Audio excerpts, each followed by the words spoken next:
ಇದು ನಮ್ಮ ಮಾನ್ಯ ಕೇಂದ್ರ ಸಚಿವರಾದಂಥ ವೆಂಕಯ್ಯ ನಾಯ್ಡು ಅವರು ಹೇಳಿದಂಥ ಮಾತು. ರೈತರ ಸಾಲ ಮನ್ನಾ ಒಂದು ಫ್ಯಾಷನ್ ಆಗಿಬಿಟ್ಟಿದೆ. ಸಂವೇದನೆ ಇಲ್ಲದೇ ಇರುವಂಥ ಒಬ್ಬ ವ್ಯಕ್ತಿ ಮಾತ್ರ ಈ ರೀತಿಯಾದಂಥ ಮಾತುಗಳನ್ನು ಆಡೋದಕ್ಕೆ ಸಾಧ್ಯ. ರೈತರ ಸಾಲ ಮನ್ನಾ ಒಂದು ಫ್ಯಾಷನ್ ಆಗಿಬಿಟ್ಟಿದೆ ಅಂತ ವೆಂಕಯ್ಯ ನಾಯ್ಡು ಅವರು ಹೇಳ್ತಾರೆ. 9 ಲಕ್ಷ ಕೋಟಿ ರೂಪಾಯಿ ಸಾಲವನ್ನು ಈ ದೇಶದ ಉದ್ಯಮಿಗಳು ತೆಗೆದುಕೊಂಡಿದ್ದಾರೆ. ಅವರ ಸಾಲವನ್ನು ವಾಪಸ್ ಪಡೆಯುವಂಥ ಛಾತಿ ಯಾವ ಸರ್ಕಾರಕ್ಕೂ ಇಲ್ಲ. ಅದರಲ್ಲಿ 4 ಲಕ್ಷ ಕೋಟಿ ರೂಪಾಯಿಗಳನ್ನು ಕೇವಲ ಈ ದೇಶದ 661 ಜನ ಮಾತ್ರ 4 ಲಕ್ಷ ಕೋಟಿ ರೂಪಾಯಿ ಸಾಲವನ್ನು ಪಡ್ಕೊಂಡು ಕೂತಿದ್ದಾರೆ. ಅವರಿಂದ ಸಾಲವನ್ನು ವಸೂಲಿ ಮಾಡುವಂಥ ಛಾತಿ ಯಾರಿಗೂ ಇಲ್ಲ. ರೈತರಿಗೆ 10,000 ಕೋಟಿ ರೂಪಾಯಿ ಕೊಡೋ ಪ್ರಶ್ನೆ ಬಂದಾಗ ಇದೇನು ಫ್ಯಾಷನ್ನ ಅನ್ನುವಂಥ ಮಾತನ್ನು ವೆಂಕಯ್ಯ ನಾಯ್ಡು ಅವರು ಹೇಳ್ತಾರೆ. ಡಾಕ್ಟರ್ ವಾಸು ಅವರು ಬ್ರೇಕ್ಗಿಂತ ಮುಂಚೆ ಹೇಳ್ತಾಯಿದ್ರು, ಕೇಂದ್ರ ಸರ್ಕಾರದ ಯಾವುದೇ ಸಹಾಯವನ್ನು ಅಪೇಕ್ಷಿಸದೆ ಉತ್ತರ ಪ್ರದೇಶ ಸರ್ಕಾರ ಸಾಲ ಮನ್ನಾ ಮಾಡಬಹುದಾದರೆ ಕರ್ನಾಟಕ ಯಾಕೆ ಮಾಡಬಾರ್ದು ಅನ್ನೋ ಪ್ರಶ್ನೆ ನಾನು ಕೇಳಿದ್ದೆ. ತಾವು ಹೇಳ್ತೀರಿ ಕೇಂದ್ರ ಸರ್ಕಾರದ ಸಹಾಯ ಕೂಡ ಅಲ್ಲಿದೆ ಅಂತ. ಕೇಂದ್ರ ಸರ್ಕಾರದ ಸಹಾಯ ಬೇರೆ ಬೇರೆ ರೀತಿ ಒಳಗಡೆ ಇದೆ. ಭಾಳ ಮುಖ್ಯವಾಗಿ ಹಿಂದೆ ಒಟ್ಟು ಟ್ಯಾಕ್ಸ್ ಇದು ಒಂದು ಯಾವುದೇ ರಾಜ್ಯದಿಂದ ಕೇಂದ್ರ ಸರ್ಕಾರಕ್ಕೆ ಎಷ್ಟು ಹೋಗುತ್ತೆ ಮತ್ತು ಎಷ್ಟು ವಾಪಸ್ ಹೋಗುತ್ತೆ ಅನ್ನೋದ್ರೊಳಗಡೆ ಒಂದು ದೊಡ್ಡ ಅಸಮಾನತೆ ಇದೆ. ಈ ಅಸಮಾನತೆಗೆ ಒಂದು ತರ್ಕ ಇದೆ, ಇಲ್ವೇ ಇಲ್ಲ ಅಂತಲ್ಲ. ಅಭಿವೃದ್ಧಿ ಹೊಂದಿದ ಪ್ರದೇಶದಿಂದ ಇಲ್ಲದೇ ಇರೋ ಕಡೆಗೆ ಹರಿಬೇಕು. ನಾವು ಒಂದು ಒಕ್ಕೂಟ ವ್ಯವಸ್ಥೆ ಒಳಗಡೆ ಇದ್ದೀವಿ. ಅದ್ರ ಏನಾಗುತ್ತೆ, ಬರ್ತೀನಿ ಕುರುಬೂರು ಅವರು, ಬರ್ತೀನಿ ಮಾತ್ರ ಒಂದೇ ನಿಮಿಷ ಬರ್ತೀನಿ. ಕರ್ನಾಟಕದಿಂದ ಒಬ್ಬ ವ್ಯಕ್ತಿ ಸರಾಸರಿ 20,000 ರೂಪಾಯಿ ತೆರಿಗೆಯನ್ನ ಕೇಂದ್ರಕ್ಕೆ ಕೊಟ್ರೆ ವಾಪಸ್ಸು ನಾವು 60% ಪಡ್ಕೊಳ್ತೀವಿ. ಆದ್ರೆ ಉತ್ತರ ಪ್ರದೇಶದ ಜನ 6,000 ರೂಪಾಯಿನ ಸರಾಸರಿ ಕೇಂದ್ರಕ್ಕೆ ಕೊಟ್ರೆ ಅಲ್ಲಿಂದ ವಾಪಸ್ ಅವರು 200% ವಾಪಸ್ ಪಡ್ಕೊಳ್ತಾರೆ. ಈ ಒಂದು ಅಸಮಾನತೆ ಇದೆ. ಈ ಅಸಮಾನತೆಗೆ ಒಂದು ತರ್ಕ ಇದೆ, ನಾವು ಅದನ್ನೇ ಅಲ್ಲಗಳಿತಾ ಇಲ್ಲ. ಆದರೆ ಈ ರೀತಿಯಾದಂಥ ಅಸಮಾನವಾದಂಥ ಹಂಚಿಕೆ ಇದ್ದ ಸಂದರ್ಭದೊಳಗಡೆ ಅವ್ರಿಗೆ ಕೇಂದ್ರ ಸರ್ಕಾರದ ನೆರವು ಇದೆ ಅನ್ನೋದನ್ನು ನಾವು ಅರ್ಥ ಮಾಡ್ಕೊಳ್ಬೇಕು. ಇದು ಇಲ್ಲದೆ ನಾವೇನೂ ಕೊಟ್ಟಿಲ್ಲ ಅಂತ ಮಾತಾಡೋದು, ಮತ್ತು ತಾವು ಯಾಕೆ ಕೊಡ್ತಾ ಇಲ್ಲ ಅನ್ನೋದ್ರ ಬಗ್ಗೆ ಏನೂ ಮಾತಿಲ್ಲ.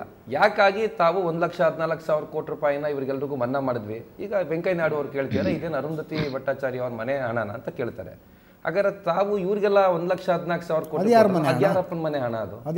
ಅದು ಕೂಡ ಈ ದೇಶದ ಜನಸಾಮಾನ್ಯರ ಹಣವೇ. ಮತ್ತು ದಿನೇ ದಿನೇ ನೀವು ಜನಸಾಮಾನ್ಯರಿಂದ ಹೆಚ್ಚು ತೆರಿಗೆಯನ್ನು ಕಲೆಕ್ಟ್ ಮಾಡಿ ಕಾರ್ಪೊರೇಟ್ಗಳಿಂದ ಕಡಿಮೆ ಮಾಡ್ತಾ ಇದ್ರಿ. ನಿಮ್ಮ GST is 5 steps ahead in this. ನೀವು ಡೈರೆಕ್ಟ್ ಟ್ಯಾಕ್ಸ್ನ ಕಡಿಮೆ ಮಾಡಿ ಇಂಡೈರೆಕ್ಟ್ ಟ್ಯಾಕ್ಸ್ ನೆಟ್ನ ಜಾಸ್ತಿ ಮಾಡುವುದೇ GST. ಅದನ್ನು ಮಾಡ್ತಾ ಇರೋ ಸಂದರ್ಭದಲ್ಲಿ ನೀವು ಜನಸಾಮಾನ್ಯರ ಬಗ್ಗೆ ಈ ರೀತಿಯಾದಂಥ ಅಹಂಕಾರದ ಮಾತುಗಳನ್ನು, ಸೊಕ್ಕಿನ ಮಾತುಗಳನ್ನು ಆಡಬಾರ್ದು ಅಂತೇಳಿ ಹೇಳಬೇಕು. ಎಲ್ಲ ರಾಜಕಾರಣಿಗಳು ಈ ಥರದ್ದು ಮಾತಾಡ್ತಿದ್ದಾರೆ, BJP ಅವರು ಜಾಸ್ತಿ ಮಾತಾಡ್ತಾ ಇದ್ದಾರೆ ಈ ಥರದ ಬೇಜವಾಬ್ದಾರಿ ಮಾತುಗಳನ್ನು.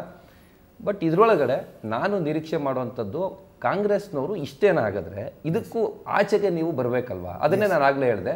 2 ಅಂಶ ನಾನು ಮುಗಿಸ್ಬಿಡ್ತೀನಿ. ಒಂದು, ಸ್ವಾಮಿನಾಥನ್ ವರದಿ ಮತ್ತು ಕರ್ನಾಟಕ ಕೃಷಿ ಬೆಲೆ ಆಯೋಗದ ವರದಿಯನ್ನು ಇಟ್ಟುಕೊಂಡು ಒಂದು ಮಾಡೆಲ್ ಡೆವಲಪ್ ಮಾಡ್ತಕ್ಕಂಥ ಅವಕಾಶ ಏನು ಸಿದ್ದರಾಮಯ್ಯನವ್ರಿಗಿತ್ತು, ರೈತ ಚಳವಳಿ ಹಿನ್ನೆಲೆಯಿಂದ ಬರ್ತೀನಿ ಅನ್ನೋದು, ಅದರೊಳಗಡೆ ತಾವು ಅದನ್ನು ಮಾಡೋಕ್ಕಾಗಿಲ್ಲ. ಇನ್ನೊಂದು ವರ್ಷ ಇದೆ, ಮಾಡಿ.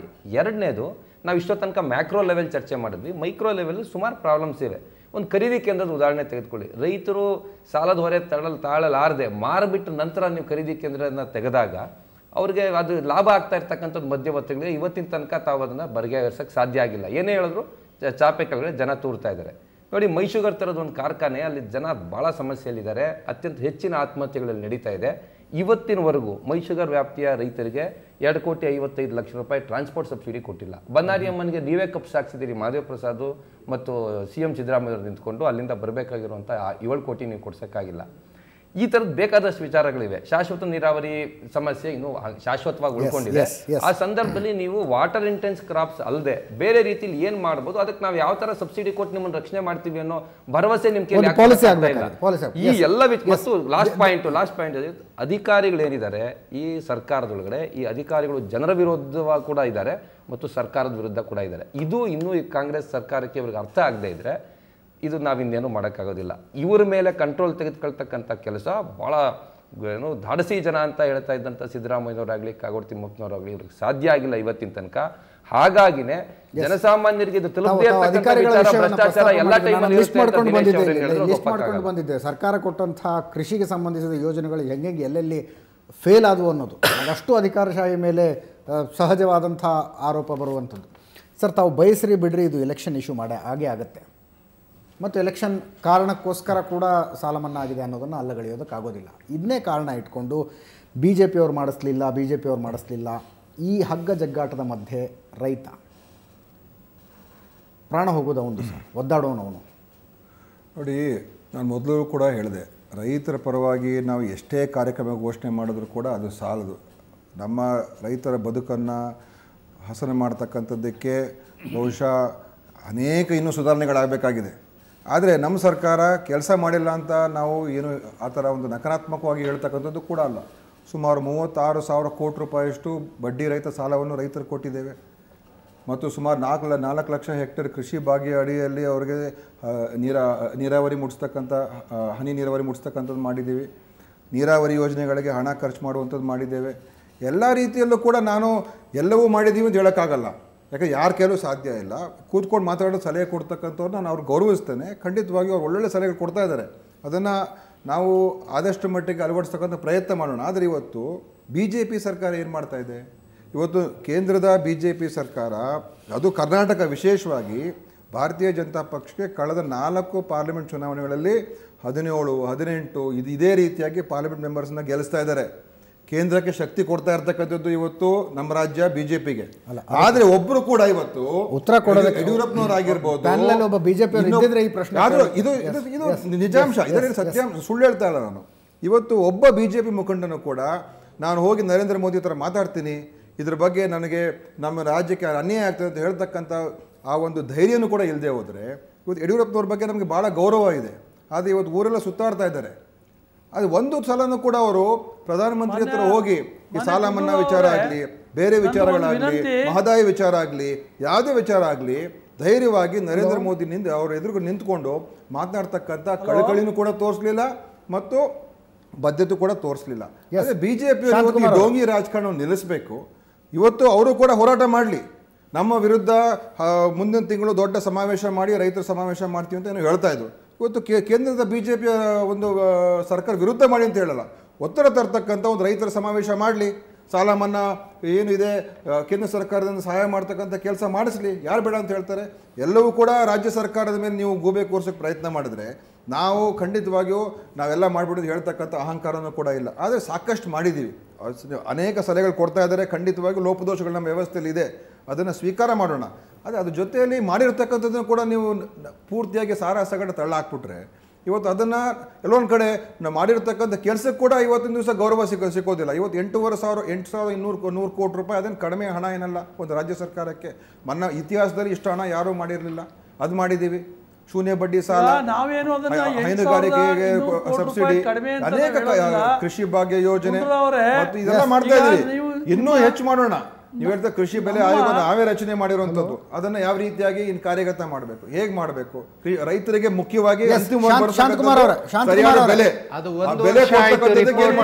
ರಿಪೋರ್ಟ್ ಬಂದು 1 ವರ್ಷ ನಿಮ್ಮ ಟೀಕೆಗಳನ್ನ ನಿಮ್ಮ ಸ್ವೀಕಾರ ಮಾಡೋಣ. ನಮ್ಮ ಸರ್ಕಾರ ಬದ್ಧತೆಯಿಂದ ಕೆಲಸ ಮಾಡಿದೆ. ನಾವೇನ್ ಭರವಸೆ ಕೊಟ್ಟೋ ಜನರಿಗೆ ಆ ಭರವಸೆ ಮಾಡ್ಕೊಂಡು ಉಳಿಸ್ಕೊಂಡಿದ್ದೇವೆ. ಆ ಕಾರಣದಿಂದ ನನಗೆ ಹೇಳುವಂತ ಇವತ್ತು ರಾಜ್ಯ ಸರ್ಕಾರ ಇನ್ನೂ ಹೆಚ್ಚು ಪ್ರಯತ್ನ ಮಾಡೋಣ. ಆದರೆ ಕೇಂದ್ರ ಸರ್ಕಾರ ಇವತ್ತು ಸಂಪೂರ್ಣವಾಗಿ ವಿಫಲ ಆಗಿದೆ. ಯಡಿಯೂರಪ್ಪನವರು ಇವತ್ತು ನೈತಿಕತೆ ಇದ್ರೆ ಇವತ್ತು ದೊಡ್ಡ ಒಂದು ಒತ್ತಡವನ್ನ ನರೇಂದ್ರ ಮೋದಿ ಹಾಕ್ತಕ್ಕಂಥ ಕೆಲಸ ಮಾಡಬೇಕು. ಹಿಂದೆ ಹೋದ್ರೆ ಈ ಒಂದು ಸಬ್ಜೆಕ್ಟ್ ಕೈ ಬಿಡಬೇಕು, ರೈತ ಪರ ಹೇಳಬೇಕು. ನಿನ್ನೆ ಘೋಷಣೆ ನಂತರ ಸಹಜವಾಗಿ ಕೇಂದ್ರ ಸರ್ಕಾರ ಉತ್ತರ ಕೊಡುವಂತ ಸ್ಥಿತಿಗೆ ಬಂದು ನಿಂತಿದೆ. ಹೌದು, ಅವರು ಉತ್ತರದಾಯಿಗಳಾಗ್ತಾರೆ. ಎಸ್ ಕುರುಬೂರು ಶಾಂತಕುಮಾರ್ ಅವರೇ. ಸರ್, ಈಗ ಸಿದ್ದರಾಮಯ್ಯನವರು ನಿನ್ನೆ 8,200 ಕೋಟಿ ರೂಪಾಯಿ ಸಾಲ ಮನ್ನಾ ಮಾಡಿದ್ದಾರೆ. ಅದಕ್ಕೆ ನಾವು ಮೆಚ್ಚುಗೆ ವ್ಯಕ್ತಪಡಿಸ್ತೀವಿ. ಗುಂಡೂರಾವ್ ಅವರು ಪದೇ ಹೇಳ್ತಾ ಇದ್ದಾರೆ, ಭಾಳ ಕೆಲಸ ಮಾಡಿದ್ದೀವಿ ರೈತರಿಗೆ ಅಂತ ಹೇಳ್ತಾ. ನಿಜ ಇರ್ಬೋದು, ಅವ್ರ ಲೆಕ್ಕದಲ್ಲಿ ಸರಿ ಇರ್ಬೋದು. ಆದರೆ ಉಳಿದಂಥ 2,500 ಕೋಟಿ ರೂಪಾಯಿ ಸಾಲವನ್ನು ಯಾಕೆ ಮನ್ನಾ ಮಾಡಲಿಲ್ಲ ಅಂತಕ್ಕಂಥದ್ದಕ್ಕೆ ತಾವು ಸಮಜಾಯಿಸಿ ಹೇಳಬೇಕು. ಎರಡನೇದಾಗಿ, ಈಗ ಹಣ ಇಲ್ಲ ನಮ್ಮ ಸರ್ಕಾರದಲ್ಲಿ ಅಂದರೆ ಬಜೆಟ್ ಮಂಡಿಸಿದಾಗ ಸಿದ್ದರಾಮಯ್ಯನವರು 40,000 ಕೋಟಿ ರೂಪಾಯಿ ಸಾಲ ಮಾಡಿ ಬಜೆಟ್ ಮಂಡಿಸಿದ್ದಾರೆ.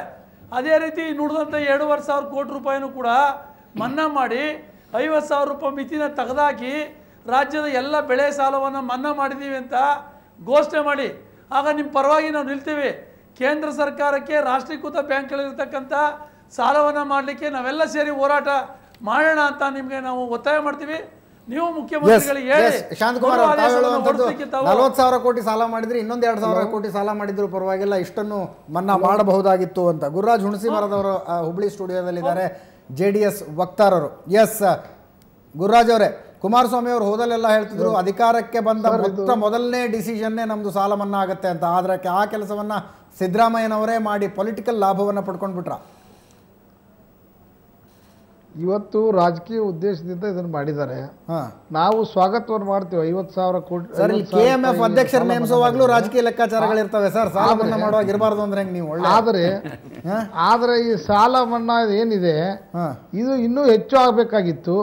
ಮತ್ತು ಇವತ್ತೇನು ಕುಮಾರಸ್ವಾಮಿ ಅವರ ಒಂದು ರಾಜ್ಯಾದ್ಯಂತ ಗಾಳಿ ಬೀಸಿದಾಗ ಈ ಎರಡೂ ಪಕ್ಷಗಳು ಹೆದರಿ ಇವತ್ತು ಇದನ್ನು ಮಾಡ್ತಾ ಇದ್ದಾರೆ ಸರ್. ಇವತ್ತು BJP ಅವರು ಕೇಂದ್ರದಲ್ಲಿ ಯಾವ ಒಂದು ಯೋಜನೆಯೂ ತರ್ತಾ ಇಲ್ಲ ಕರ್ನಾಟಕಕ್ಕೆ. ಇವತ್ತು ಯಡಿಯೂರಪ್ಪನವರು ನಾನು 2 ತಿಂಗಳಿಂದ ಹೋರಾಟ ಮಾಡಿದ್ದಕ್ಕಾಗಿದೆ ಅಂತ ಹೇಳ್ತಾರೆ. ಇವತ್ತು ರೈತ ಸಂಘಟನೆಗಳು, ಪಕ್ಷಗಳು, ನಮ್ಮ ಪಕ್ಷಗಳು ಅನೇಕ ಸಾವಿರಾರು ಜನ ಹೋರಾಟ ಮಾಡಿ ಸರ್ಕಾರದ ಕಣ್ಣು ತೆಗೆಸಿದ್ದಾರೆ. ಇವತ್ತು ಸಣ್ಣ ಪ್ರಮಾಣದ ಸರ್ಕಾರ ಕಣ್ಣು ತೆಗೆದಿದೆ. ಸಂಪೂರ್ಣವಾಗಿ ತೆಗೆದು ರೈತರ ಅಭಿವೃದ್ಧಿಗೆ ಕೆಲಸ ಮಾಡ್ತಕ್ಕಂಥದ್ದು ರಾಜ್ಯ ಸರ್ಕಾರ ಮತ್ತು ಕೇಂದ್ರ ಸರ್ಕಾರಗಳ ಕರ್ತವ್ಯ.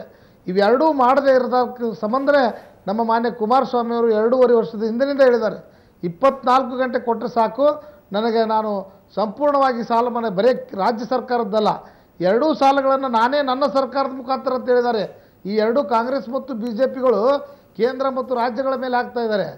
ನಮ್ಮ ಕುಮಾರಸ್ವಾಮಿ ಅವರಿಗೆ ಅಧಿಕಾರ ಕೊಟ್ಟರೆ 24 ಗಂಟೆಯಲ್ಲಿ ಎರಡೂ ಸಾಲಗಳನ್ನು ರಾಜ್ಯದಲ್ಲಿರ್ತಕ್ಕಂಥ ಆದಾಯಗಳ ಮುಖಾಂತರ ರೈತರ ಸಾಲವನ್ನು ತೀರಿಸ್ತೇನೆ ಅಂತ ಹೇಳ್ತಕ್ಕಂಥ ಮುಖ್ಯಮಂತ್ರಿ ಇವತ್ತು ಸನ್ಮಾನ್ಯ ಇನ್ನೊಂದು ವರ್ಷದಲ್ಲಿ ಎಲೆಕ್ಷನ್ ಇದೆ. ಯಾರ ಮಾತನ್ನ ರಾಜ್ಯದ ಜನ ಎಷ್ಟರ ಮಟ್ಟಿಗೆ ನಂಬ್ತಾರೆ ಅನ್ನೋದು ಅವಾಗಲೇ ಗೊತ್ತಾಗಬಹುದು. ಇಲ್ಲ, ಇವತ್ತು ಜನ ಗೊತ್ತಾಗ್ತಾ ಇದೆ ಸರ್. ಇವತ್ತು ಹೋರಾಟ ರೈತ ಕುಮಾರಸ್ವಾಮಿ ಅವರು ಈ ಕೂಗೇನಿದೆ, ಈ ಕೂಗಿನಿಂದ ಈ ಸರ್ಕಾರ ಎಚ್ಚೆತ್ತಿದೆ. ಎಲ್ಲಿ ಕುಮಾರಸ್ವಾಮಿ ಬಂದ್ಗಿಂದಾರೋ ಅನ್ನೋಂಥ ಹೆದರಿಕೆಗೆ ಇವತ್ತು ಎಚ್ಚೆತ್ಕೊಂಡಿದೆ ಅಂತ ನಮಗನಿಸ್ತಾ ಇದೆ. ಇದು ಯಾವುದು ಇನ್ನೂ ಹೆಚ್ಚು ಹಣ ಬಿಡುಗಡೆ ಮಾಡಬೇಕಾಗಿತ್ತು. ಇವತ್ತು ಕೇಂದ್ರದಲ್ಲಿ ಅನೇಕ ರಾಜ್ಯಗಳಲ್ಲಿ 2 ಲಕ್ಷಗಳನ್ನ ಮಾಡಿದ್ದಾರೆ. ಅವ್ರದ್ದೇ ಕಾಂಗ್ರೆಸ್ ಪಂಜಾಬ್ದಲ್ಲಿ 2 ಲಕ್ಷ ಮಾಡಿದ್ದಾರೆ, ಉತ್ತರ ಪ್ರದೇಶದಲ್ಲಿ 1 ಲಕ್ಷ ಮಾಡಿದ್ದಾರೆ. ಇವತ್ತು ಮಹಾರಾಷ್ಟ್ರದಲ್ಲಿ ಇನ್ನೂ ಏನು ಹೆಚ್ಚು ಏನು ಮಾಡ್ತಾ ಇದ್ದಾರೆ ಅನ್ನೋಂಥದ್ದು ಸಂಪೂರ್ಣವಾಗಿ ಬಂದಿಲ್ಲ.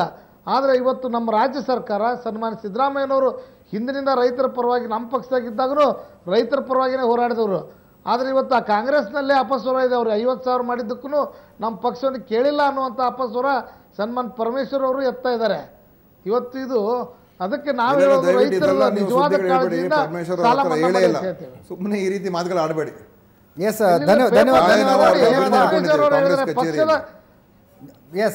ಇವತ್ತು KPCCಯಿಂದ ಅಧಿಕೃತ ಹೇಳಿಕೆ ಕೂಡ ಬಂದಿದೆ. ಅಧಿಕೃತ ಹೇಳಿಕೆ ಬಂದಿರುವಂಥದ್ದು, ಅದನ್ನು ಸ್ವಾಗತ ಮಾಡಿರುವಂತಹ ಹೇಳಿಕೆ ಬಂದಿದೆ. ಕೊನೆಯ ಪ್ರಶ್ನೆಯನ್ನು ಬಸವರಾಜಪ್ಪ ಅವರು ಕೇಳ್ತೀನಿ. 50,000 ರೂಪಾಯಿ ಸಾಲ ಮನ್ನಾ ಪ್ರತಿಯೊಬ್ಬ ರೈತನಿಗೂ ಅದರ ಲಾಭ ತಟ್ಟುತ್ತಾ ಸರ್?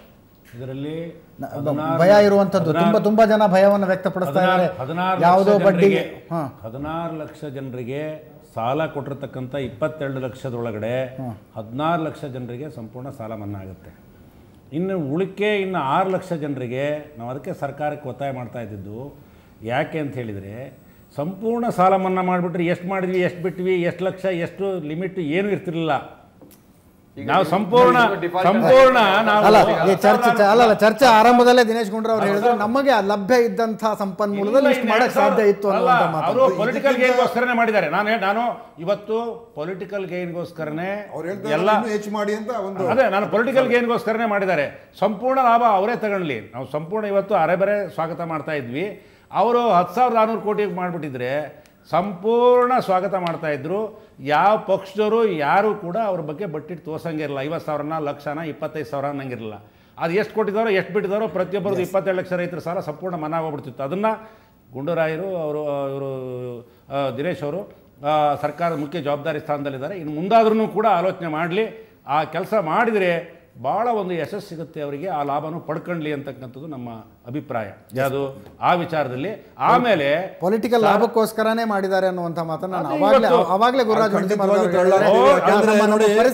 ನೀವು ಆ ರೀತಿ ಹೇಳಿಕೆಗಳು ಕೊಡಬಾರ್ದು. ಯಾಕಂದ್ರೆ ನೀವು ಪೊಲಿಟಿಕಲ್ ಲಾಭಕ್ಕೋಸ್ಕರ ಮಾಡ್ತಕ್ಕಂಥದ್ರೆ ನಾವು ಡಿಸೆಂಬರ್ ನವೆಂಬರಲ್ಲಿ ಮಾಡ್ತಾ ಇದ್ದು ಸರ್. ಚುನಾವಣೆ ನಾವು ನೋಡಿ ಈ ಪೂರ್ತಿ ಹಣವನ್ನು ನಾವೇ ತೀರಿಸಬೇಕು. ಮುಂದಿನ ಸರ್ಕಾರ ತೀರಿಸಬೇಕು ಅಂತ ಪೂರ್ತಿ ಇದನ್ನ ನಾವೇ ತೀರಿಸ್ತೀವಿ. ಮತ್ತು ಮುಖ್ಯಮಂತ್ರಿಗಳು ಕೂಡ ತಿಂಗಳಿಂದ ಹೇಳಿದ್ರು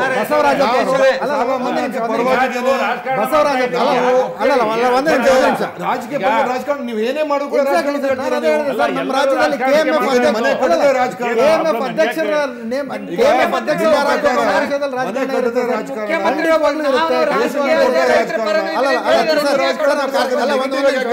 ಕಾರ್ಯಕ್ರಮದ ಕೊನೆ ನೆಗೆಟಿವ್ ಖಂಡಿತವಾಗುವಲ್ಲ. ರೈತರ ಪರ ಕಾಳಜಿ ನಮ್ಗಿದೆ. ನಾವೇನು ಬರೀ ರಾಜಕೀಯದ ಲಾಭಕ್ಕೋಸ್ಕರ ಮಾಡ್ತಾ ಇದೀವಿ, ಇಲ್ಲದೆ ಹೋದ್ರೆ ಮಾಡ್ತಾನೆ ಇರಲ್ಲ ಅಂತ ದಯವಿಟ್ಟು ಬಸವರಾಜಪ್ಪ ಅವರು ಒಂದು ಮಾತನ್ನ ಬಹಳ ಲಾಜಿಕಲ್ ಆಗಿ ಹೇಳಿದ್ರು ಸರ್. ಕಾರ್ಯಕ್ರಮದ ಕೊನೆಗೆ ಬರ್ತಾ ಇದೀವಿ ನಾವು, ಕಾರ್ಯಕ್ರಮದ ಕೊನೆಗೆ ಬರ್ತಾ ಇದೀವಿ. ಬಸವರಾಜಪ್ಪ ಅವರು ಒಂದು ಮಾತನ್ನ ಹೇಳಿದ್ರು, ಇನ್ನೊಂದು 2600 ಕೋಟಿ ರೂಪಾಯಿ ಮಾಡಿಬಿಟ್ಟಿದ್ರೆ ಪೊಲಿಟಿಕಲ್ ಲಾಭ ಆಗ್ತಿತ್ತು ಅನ್ನುವಂಥದ್ದು. ಯಾಕಂದ್ರೆ ಇಂಥ ತೀರ್ಮಾನ ಆಗ್ಬೇಕಾದ್ರೆ ಅವ್ರ ಒತ್ತಡ ಕೂಡ ಇತ್ತು. ಈ ಸಾಲ ಮನ್ನಾ ಆಗ್ಬೇಕಾದ್ರೆ ರೈತರ ಹೋರಾಟ ಇತ್ತು. ಏನು JDS ಪಕ್ಷ ಹೇಳಿದ್ರಂತ ಅದೇನಲ್ಲ, ಅವ್ರೇನೋ ಯಾವ ಹೋರಾಟ ಮಾಡೋದು ನನಗಂತೂ ಗೊತ್ತಿಲ್ಲ. ಅನೇಕ ರೈತ ಸಂಘಟನೆಗಳ ಹೋರಾಟದಿಂದನೇ ಇವತ್ತು ಸಾಲ ಮನ್ನಾ ಆಗಿರ್ತಕ್ಕಂಥದ್ದು. ಬೇರೆ ಯಾರು ಇದರಲ್ಲಿ ಬೆನ್ನು ತಟ್ಕೇಳ್ತಕ್ಕಂಥದ್ದಿಲ್ಲ. ನಾವು ಈಗ ಸತತವಾಗಿ ಹೋರಾಟ ಮಾಡ್ಕೊಂಡು ಬಂದಿದ್ದೀವಿ. ನಿಮ್ಮ ಪ್ರಯತ್ನ ಸತತವಾಗಿ ಹೋರಾಟ ಮಾಡ್ಕೊಂಡು ಬಂದಿದ್ದೀವಿ. ನಮ್ಮ ಪಕ್ಷ ಕೂಡ ಬದ್ಧತೆ ಇದೆ. ರೈತ ಸಂಘದ ಹೋರಾಟ ಅಂತ ತಾವು ಹೇಳ್ತೀರಿ, ರೈತ ಸಂಘದ ಹೋರಾಟ ಅಂತ ತಾವು ಹೇಳ್ತೀರಿ. ಯಡಿಯೂರಪ್ಪನವರು ಹೇಳ್ತಾರೆ ಬಿಜೆಪಿ ಮಾಡಿಸ್ಕೊಡ್ಲಿ, ಮಾತಾಡ್ಲಿ.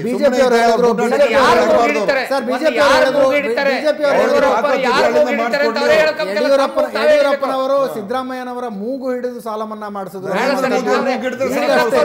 ಈಗಷ್ಟೇ JDS ನವರು ಹೇಳ್ತಾರೆ, ಈಗಷ್ಟೇ JDS ನ ವಕ್ತಾರರು ಹೇಳಿದ್ರು, ಕುಮಾರಸ್ವಾಮಿ ಅವರ ರಾಜ್ಯಾದ್ಯಂತ ಕುಮಾರಸ್ವಾಮಿ ಅವರ ಅಲೆಯನ್ನ ನೋಡಿ ಹೆದರಿ ಕಾಂಗ್ರೆಸ್ ಸರ್ಕಾರ ಈ ಸಾಲ ಮನ್ನಾ ಮಾಡಿದೆ. ಆದ್ರೆ ಇದೆಲ್ಲದರ ಮಧ್ಯದಲ್ಲಿ ನನಗೆ ಇವತ್ತು ಬೆಳಗ್ಗೆ ಮಂಡ್ಯದಿಂದ ಬಂದಂತಹ ಸುದ್ದಿ, ತಾನು ಬೆಳೆದಂತಹ ಕಬ್ಬಿನ ಗದ್ದೆಗೆ ಹೋಗಿ ಅದಕ್ಕೆ ಬೆಂಕಿ ಇಟ್ಟು ಮಧ್ಯೆ ಸುಟ್ಟು ಹೋದ್ನಲ್ಲ, ಆತನ ಸಮಾಧಿಗೆ ಇವತ್ತು ಕೆಲವರು ಹೋಗಿ ಪೂಜೆ ಸಲ್ಲಿಸಿದ್ರು. ನಿನ್ನ ಆತ್ಮಹತ್ಯೆಯಿಂದಾಗಿ ಸಾಲ ಮನ್ನಾ ಆಗಿದೆ ಅನ್ನುವಂಥದ್ದು ಅದು ಹೆಚ್ಚು ಲಾಜಿಕಲ್ ಅಂತ ನನಗನ್ಸುತ್ತೆ ಅಂತ ಹೇಳ್ತಾ ಈ ವಿಶೇಷ ಕಾರ್ಯಕ್ರಮ ಮುಗಿಸ್ತಾ ಇದ್ದೀನಿ. ನೇರ ದಿಟ್ಟ ನಿರಂತರ ಸುದ್ದಿಗಾಗಿ ನೋಡ್ತಾ ಇರಿ ಸುವರ್ಣ ನ್ಯೂಸ್.